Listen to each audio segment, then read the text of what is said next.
Fórmula Indy. Outra categoria que correu no final de semana foi a Fórmula Indy, que já está na reta final do campeonato, Diogo Gomes. Correr em Watkins Glen, que foi a penúltima etapa do campeonato. Agora só resta Sonoma e a gente não sei se você concorda comigo, tomamos um banho de água fria. Não porque o campeonato estava disputadíssimo. Fábio Campos, né, que nem gosta muito de ficar cravando, cravou alguns programas atrás aqui que o Pagenaud já era campeão e tudo mais, e estava realmente muito na mão do Pagenaud, mas ainda existia ali uma esperança ali do Power de repente brigar, colocar lenha na fogueira, mas o Power acabou se acidentando, quase não marcou pontos, a diferença abriu absurdamente. Ele ainda possui chances matemáticas, mas restando uma prova, mesmo que seja pontuação dobrada, é difícil não acreditar, né, no título do francês. É difícil, é bem difícil, principalmente depois dessa etapa, né? Eu até já falei, eu sou meio complicado com essa questão de cravar, mas realmente o Pagenaud estava muito próximo, é impossível não reconhecer isso, né? Mas o Power ele descontou muito bem, eu não vou lembrar, Pocono. Depois de Pocono ele descontou muito bem. Ele pegou toda aquela vantagem que o Pagenaud tinha, ele encurtou para 20 pontos.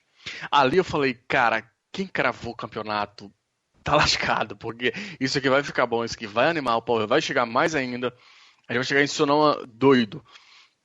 E bom, não aconteceu, né? Foram, não vou dizer exatamente provas ruins, essa prova foi horrível pro Power, mas a prova passada, que foi o complemento da corrida do Texas, não foi exatamente ruim, mas ele perdeu ali alguns pontos, a vantagem saiu de 20 para 28, e agora deu uma esticada de vez, realmente ficou bem complicado para ele. Como você falou, tem chances matemáticas, é verdade, pode acontecer, claro que pode acontecer, mas tá difícil e muito provavelmente, pelas minhas contas aqui, se ele conseguir, muito provavelmente vai ser em cima da questão da pontuação dupla.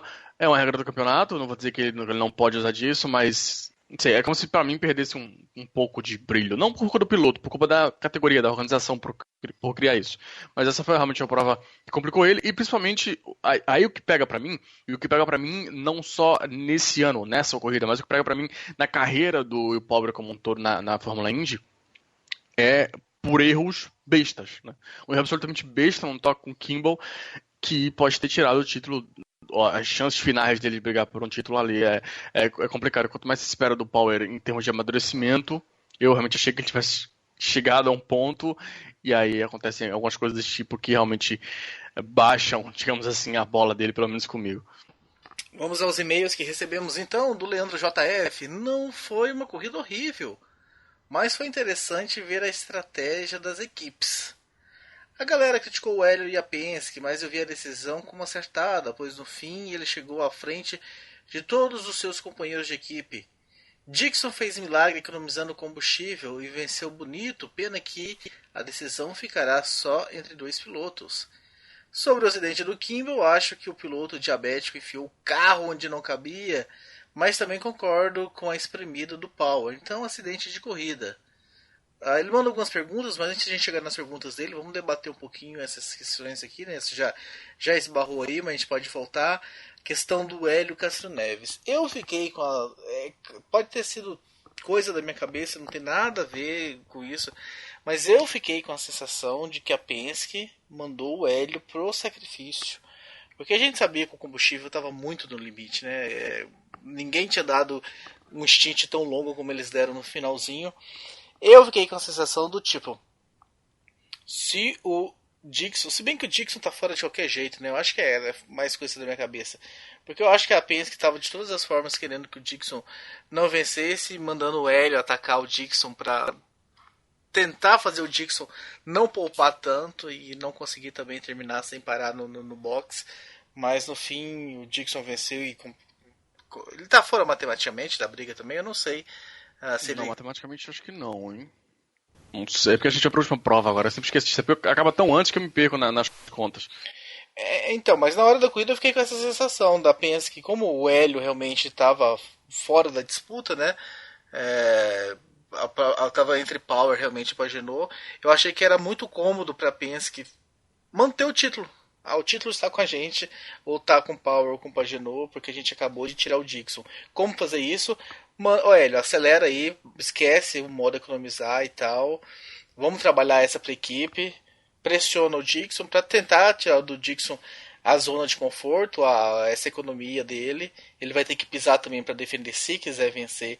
E aí o combustível não vai dar. Ou se ele quiser continuar poupando combustível, ele talvez perde essa posição para você. Eu fiquei na hora com essa sensação. Pode ser que não tenha nada a ver com isso. Mas o que passou pela minha cabeça. E como o Leandro falou, né? Certo ou errado, ele foi o melhor Penske na pista.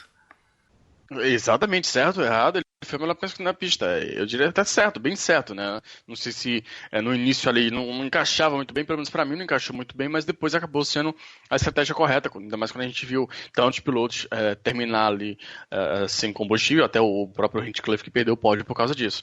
Eu tava vendo a tabela, o Dixon tá com cerca de 104 pontos atrás do Pagenot para Sonoma, então eu imagino que já não dê mesmo com pontuação dupla. Acho que realmente agora é só Power e Pagenot. A estratégia dele foi complicada porque eu particularmente, se eu fosse estrategista, eu tava bem complicado aí, porque eu só realizei que a estratégia do Castro Neves funcionou, ou iria funcionar, quando ela já estava prestes a funcionar. Sabe, foi na hora que eu entendi já estava acontecendo, por assim dizer. Porque eles descontaram tanto, mas tanto, eu digo, os pilotos que conseguiram parar, fazer um splash, alguma coisa do tipo, eles contaram tanto tempo, foi um negócio absurdo, né? E isso me impressionou principalmente quando começou a mostrar a Cameron Bosch no carro do Pagenot. E aí o Pagenot vinha tão lento, e vem raios do Pagenot do tipo, gente, a gente tá muito lento, e aí o engenheiro fala pra ele, não, mesmo assim, a gente só vai conseguir fechar se a gente tiver pelo menos uma volta com o Yellow. Aquele marco eu falei, caramba, eles estão muito próximos. Eu não imaginei que eles fossem tão próximos, porque até no início da corrida, a transmissão fala que o pit window ali, né, a janela dos pits, não sei se a janela dos pits seria a expressão correta, a janela dos pits encaixa mais para um black pen, né? Mas seria a janela do combustível, vamos dizer assim. Seria de cerca de 18 voltas. E eles param nessa média de 18 voltas. Então eu não achei que fosse estar tão apertado como eles acabaram ficando. O Kimball também, assim como o Hélio, foi um cara que parou, né, e conseguiu dar essa esticada. Então, como você falou bem, no final acabou sendo a estratégia, né, que deu os frutos maiores. Foi aquele pessoal que conseguiu chegar mais pra frente até conseguir garantir o pódio, que foi o caso do Castro Neves. Mas, inicialmente, não parecia essa a estratégia. E eu nem sei se esse pessoal que foi pra essa estratégia, se tinha certeza que ela ia funcionar tão bem no final. Acho até que não. Essa estratégia de buscar o Dixon, acho que faz muito sentido. Talvez se não para campeonato, mas até para prova em si, os pens que estavam ali perto. O Castro Neves foi o único pens que a gente pode dizer. O Montoya teve problema nessa corrida, mas depois ele voltou. Mas o Castro Neves foi o único pens que teve realmente problemas no sentido de ritmo, de estar lá atrás, de ter que fazer alguma coisa diferente para conseguir subir. E eles apostaram com ele.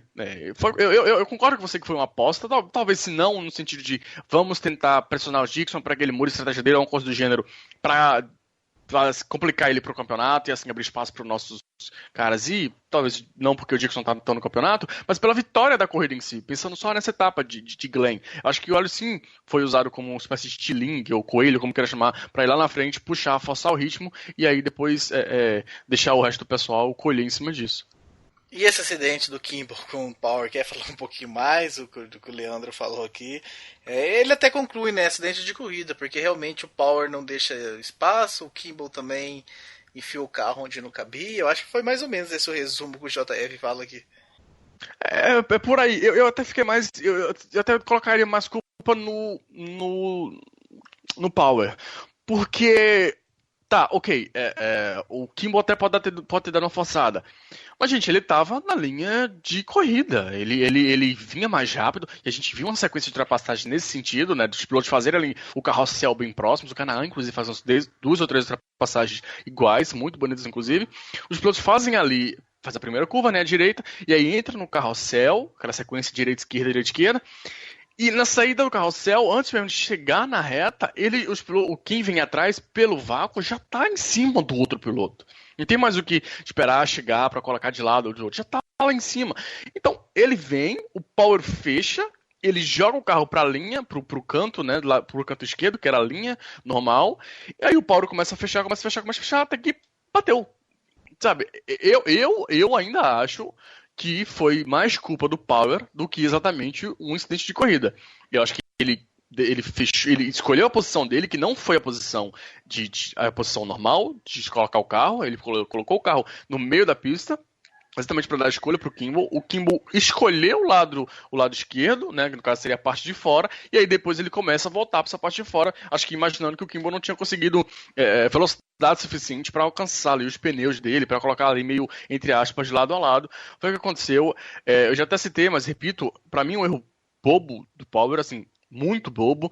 É um erro que eu realmente não estava esperando no Power agora, talvez alguns anos atrás, ok, mas depois de título e tudo mais, ele amadureceu muito, e é um erro que eu não esperava dele agora, ainda mais numa posição que só ele pode brigar por campeonato, e numa posição que estava mais difícil depois da última rodada, então eu coloco mais a culpa em cima do Power do que exatamente um lance de corrida. Realmente, sabe, se houve o choque é porque o carro do Kimball tava ali, né? Se o carro do Kimball tava ali, não cabia a manobra do Power, porque realmente foi um erro de cálculo.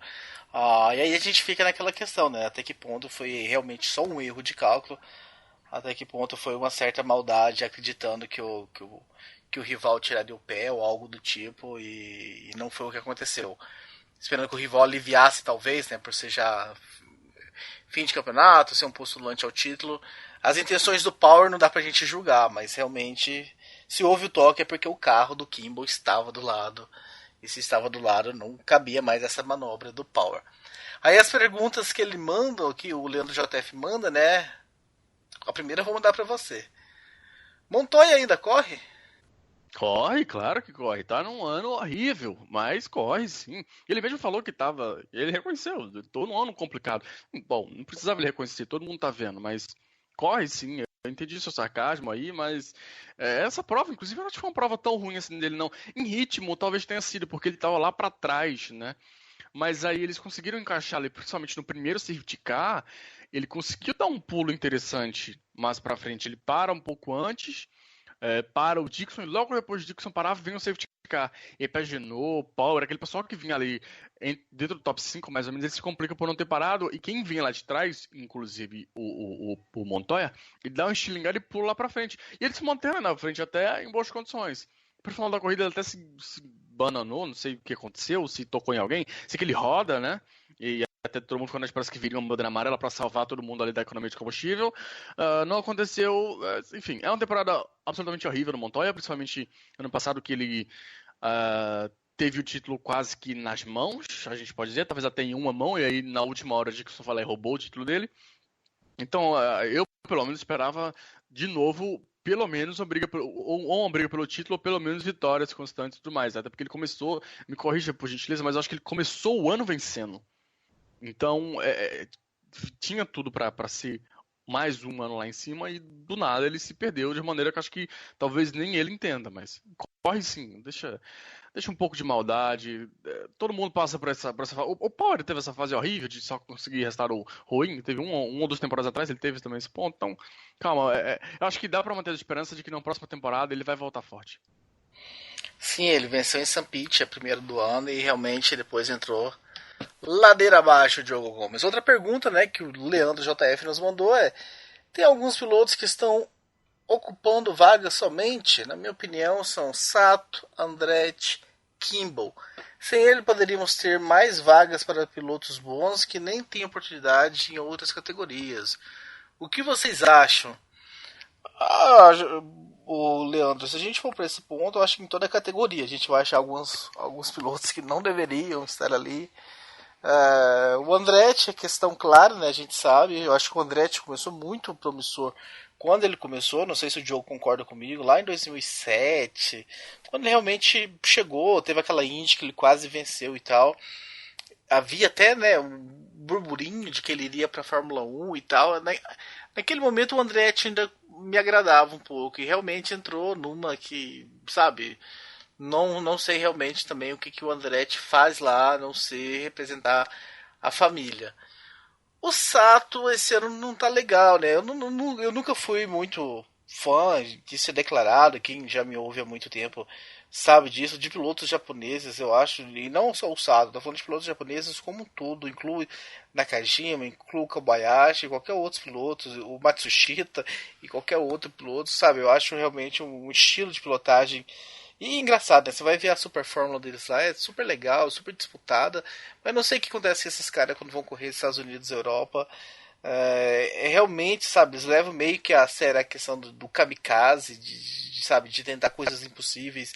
E aí quando dá certo, parece lindo. O Kobayashi tentou algumas que deram certo, e aí virou o mito e tal, mas na maioria das vezes não dá certo e acaba gerando acidentes tolos. Mas o Sato às vezes dá algo. Esse ano não, né? Mas às vezes dava algumas emoções. Talvez, não sei se tirar o Sato estaríamos sendo tão cruéis assim. E o Kimball também acho que não. Acho que o Kimball teve esse acidente agora com o Power. O Kimball já teve bons desempenhos. Eu acho que, se não me engano, esse ano mesmo ele andou forte no início da temporada. Vou até conferir aqui rapidamente, né, o histórico do Charlie Kimball nessa temporada. Cadê o Charlie Kimball na classificação? Nono lugar. Começou terrível realmente. Sem as 4 primeiras corridas. O melhor que ele conseguiu foi o nono colocado. O melhor que ele conseguiu esse ano foram 2 quintos. Não, o Kimball esse ano realmente tá. Acho que é do ano passado a minha memória aí do Kimball um pouquinho mais forte. Não sei se o Kimball tiraria. Desses aí eu acho que o Andretti. Se eu tivesse que tirar um só, eu tiraria o Andretti. E você, Diogo Gomes? Não pode tirar mais o Andretti que eu já tirei. Sato ou Kimball? E fale sobre o assunto. E fale sobre o assunto também, sobre pilotos sobrando. Eu ia tirar o Andretti, mas como você já falou que não pode tirar, é só constando que eu tirarei ele. Pra mim, o Andretti é o Bruno Senna que tem um pai com uma equipe. Porque tanto ele quanto o Bruno Senna vivem de nome, né? Pra arrumar patrocinador, esse tipo de coisa. A diferença é que ele tem um pai que tem uma equipe, então o pai segura ele dentro da equipe. Não tem muito o que adicionar. Tem mais temporada ruim em cima de temporada ruim. É impressionante. Já que você disse que não pode, então complementando só o seu comentário, talvez ele tenha ali a melhor posição em termos de equipe e carro, né? Então, eu acho que se pega um outro cara ali um pouco mais forte, se pega um New Garden, por exemplo, e coloca naquele carro dele ali, eu realmente acho que o cara pode render bem, né? Não é render melhor que ele. Render melhor que ele acho que não é tão difícil, mas render bem, eu digo render bem, brincar lá na frente, tá liderando os carros da Andretti. Acho que pode acontecer. E ali realmente é uma vaga clara de. Pode ser um carro com muito potencial e não é porque o piloto não vai pra frente. Desses outros, eu tiraria o Sato, porque. Basicamente porque eu acho que o Kimball merece mais. Mas eu não sou tão pesado assim com o Sato, não. Acho que as pessoas que se iludem com o Sato. As pessoas esperam demais, né? Até ano passado, ou na retrasada, agora já não lembro, que ele vence em. Agora me fugiu o nome, mas é uma prova de rua super, super famosa da IndyCar, super histórica da IndyCar. E aí todo mundo, nossa, boom, deu aquele boom, chamou atenção, caramba, mas olha só o Sato. Mas, gente, aí tem uma segunda colocação dele também, ou melhor, que ele ia ser segundo colocado, mas aí bateu na última volta da Indy 500. Então ele tem uns brilhos assim. Tipo, um ano, um outro ano, ele tem uns certos brilhos. E o pessoal se impressiona demais com isso. E acaba criando uma esperança, alguma coisa. E, gente, esse não é o Sato. O Sato é esse cara aí, que vai estar irregular, que vai estar tendo seus problemas, que vai conseguir alguns resultados bons, sim, em algumas provas, mas não vai parar. Até porque, e aí, verdade seja dita, ele não tem um super equipamento nas mãos. Então tem toda uma série de coisas. Eu não tiraria o Sato, mas se tivesse que escolher aqui entre esses que estão na listinha, eu tiraria o Sato pelo momento atual, que é bem ruim. Ele vem de umas 3 provas bem complicadas. E sobre o assunto especificamente, você falou bem, toda categoria tem o piloto que você aponta, que você consegue tirar. Eu já até falei que na Fórmula 1, por exemplo, pra mim o Gutierrez, meu Deus, o que o cara tá fazendo ali? Apesar de estar fazendo um qualify até bom agora em Monza, mas o cara não deveria estar ali. O Palmer também. Em toda categoria que você for procurar, você vai achar um cara ou outro que não não deveria estar ali, talvez, enfim, até, ou melhor dizendo, que poderia abrir espaço para um outro cara com uma qualidade melhor, ou tentar, ou vir, estabelecer, enfim. Se fosse para tirar algum, realmente, você já citou o Andretti e eu citaria o Sato, mas esse é um negócio que provavelmente toda a categoria, o grid da IndyCar, ele já foi, em termos de qualidade, ele já foi muito mais baixo. Muito mais baixo. Já assim, de a gente não conseguir ter corrida, de ter uma yellow a cada 10 voltas. E hoje é um grid melhor. Hoje a gente tem um grupo de elite extenso, até porque a Penske agora alinha 4 carros, e a gente tem um grupo de meio ali com o Hinchcliffe, com o Alexin, que pra mim é um cara. Putz, que temporada tá fazendo o Alexin? O Hinchcliffe, Alexin, que, sabe, que fazem não só aquele grupo da frente de Ganassi e Penske, mas com o Andretti e ali atrás, aí, como eu falei, você pega Alexin, pega Hinchcliffe, tem um grupo ali na frente bom. Tem os caras lá de trás, é verdade, mas tem um grupo ali da frente bom. Esse grupo atual da IndyCar talvez seja o melhor ali em muitos anos. Exatamente. Eu acho que essa inovação vai acabar acontecendo naturalmente.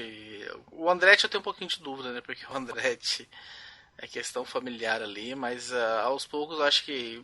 E outros pilotos ruins virão, viu, JF? Pode ficar calmo, que eu acho que isso faz parte do ciclo das categorias de automobilismo. De pilotos que não deveriam estar ocupando vagas que tem.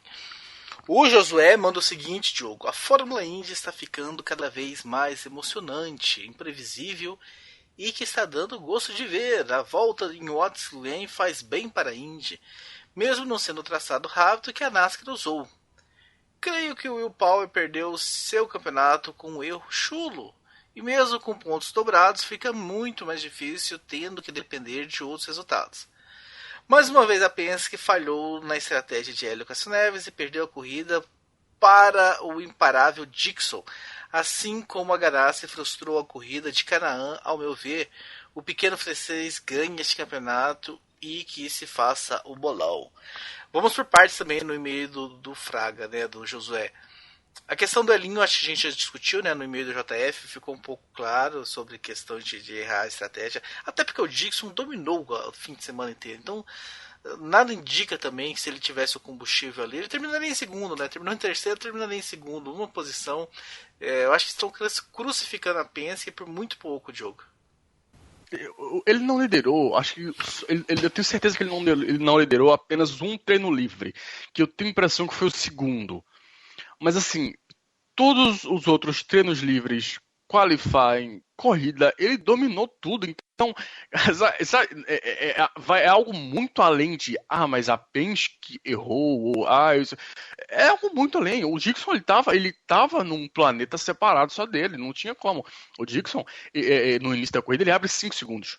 Determinado ponto da corrida, ele tinha 15 segundos de vantagem. Se eu numa categoria, sei lá, uma MotoGP, uma Fórmula 1, onde você não tem exatamente essa questão de unir o grupo, que geralmente são corridas mais livres de safety car, esse tipo de coisa, caramba, ele já tinha vencido a corrida, né? Só que aí, o cara vem com 15 segundos de vantagem, tem uma bandeira amarela, reúne todo mundo, ele perdeu toda essa vantagem. É algo normal da Indy, a gente tá acostumado. Mas o que eu tô falando, a vantagem dele é tão grande que se fosse uma categoria que, como eu já citei, Fórmula 1 ou MotoGP, que não tem esse costume de juntar, esse costume americano, né, de ficar juntando o grid o tempo inteiro, aí ele teria vencido, sei lá, 30 segundos. Ele dominou muito fácil. Então, é muito além de estratégia, de equipe tal, equipe tal. Os Dixon estavam num mundo separado. E aí a gente retorna ao e-mail do Josué, né? Outro ponto que ele fala, né? Eu concordo sobre o Watts Glen, né? O Watts Glen é interessantíssimo e tal. E aí ele coloca na conta da Ganassi também o problema com o Canaã. Eu não sei por a influência da Ganassi ali, né? Até onde eu vi, o Canaã teve problema com a suspensão, se arrastou pela pista e teve que parar nos pits. Não sei se você viu algo diferente que a gente possa ir com o Josué e colocar no saldo da Ganassi.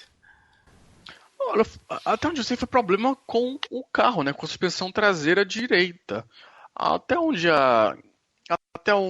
a Ganassi tem culpa nisso, eu não sei, até porque Glen é cheio de curva, de zebras absolutamente gigantes. Aquela uma ali é um absurdo. Se não me engano, o próprio Canaan quase roda no início da corrida, ali na zebra da primeira curva. Ele pega muito, os pneus do carro simplesmente saem do ar e ele quase roda.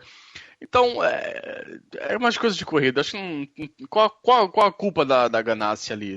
Será que a Ganassi escolheu especificamente um feeling de que uma suspensão duraria um pouco menos do que a Dixon e aí deu pro Canadá? Não sei. Eu não coloco na culpa da Ganassi, não.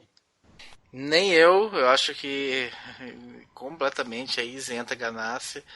E fez um belíssimo trabalho no final de semana inteiro. Mais uma vez, né, o Dixon domina e mostra de repente que talvez o Canaan realmente está devendo aí. Poderia ter feito um final de semana um pouquinho melhor e a gente não viu isso nas pistas. Eu estava procurando aqui, Diogo, sobre essa vitória do Takuma Sato que você falou e eu não achei. Será que foi esse ano? Que eu comecei a procurar o ano passado também. Eu também estava com essa impressão de que foi o ano passado. Não achei em 2015, procurei em 2014, não achei em 2014. Deixa eu olhar 2016 agora.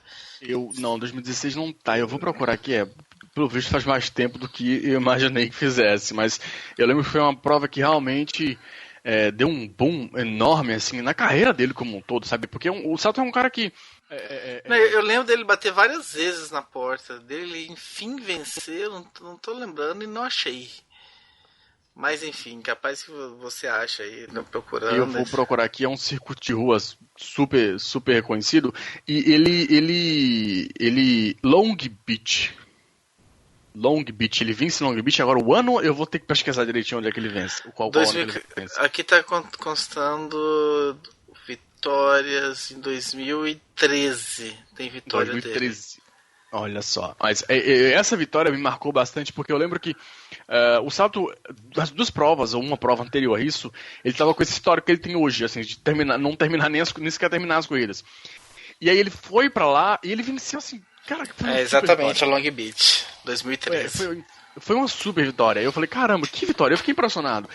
E aí, na corrida seguinte, quase o que aconteceu, não sei se vocês vão lembrar, com o Maldonado, quando ele vence lá em Barcelona 2012.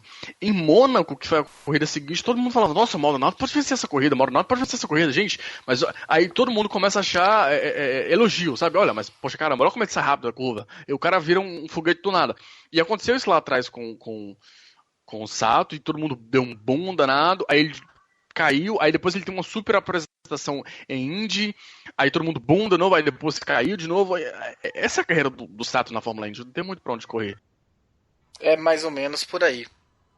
A gente vai voltar, né, depois de Sonoma, então, fazendo todo um comentário, toda uma análise da temporada, do provável título do Pagenaud. Eu só queria lembrar vocês, né, eu tava até comentando isso com o Joe aqui nos bastidores da pré-gravação, de que a Indy tem no seu histórico, principalmente no seu histórico recente, nos seus últimos 10 anos, viradas impressionantes, viradas improváveis no campeonato na última etapa.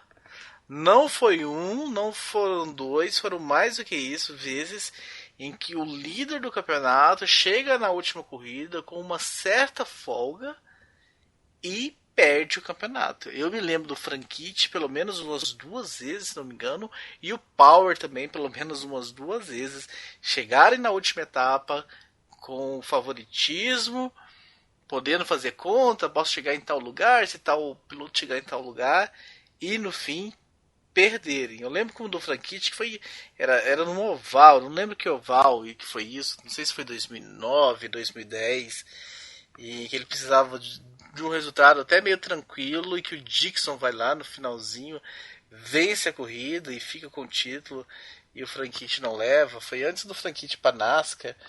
Não sei se você se lembra disso, Diogo, se a sua memória está um pouquinho melhor do que a minha. Não lembro. Mas os casos do Power eu tenho bem fixos, digamos assim, na mente, e era impressionante porque ele perdeu o primeiro título, aí foi pro segundo ano e eu falei, gente, esse ano o Power vence. Ele não venceu, e aí depois do terceiro ano, a categoria tem sim, você tem razão, tem sim esse histórico recente de viradas assim. Pode ser que aconteça agora, a distância é grande, mas sim, pode acontecer. Quando tem um histórico assim, deixa você ainda mais. É mais um dos pontos para deixar o Pagenaud ressabiado. Com certeza. Eu tô vendo aqui que em 2009 o Franchitti é campeão em cima do Dixon por poucos pontos, talvez seja essa então que eu tô falando. E os personagens ao contrário, então, né? O Dixon tirando o Franchitti, tirando o campeonato do Dixon. Se bem que eu tinha uma impressão de que o Franchitti tinha ido pra NASCAR sem título nenhum e só conquista os títulos dele. Será que era antes disso então? Será que era 2006? Por aí. Já não sei também. Eu vou deixar os meus especialistas em Fórmula Indy me mandarem aí essas viradas históricas que o Franchitti tomou no campeonato. Então é só esse adendo para vocês não irem para Sonoma já acreditando que está tudo definido, tudo fechado e que nada mais pode acontecer, porque a gente já viu várias vezes na história da categoria essas viradas históricas acontecerem.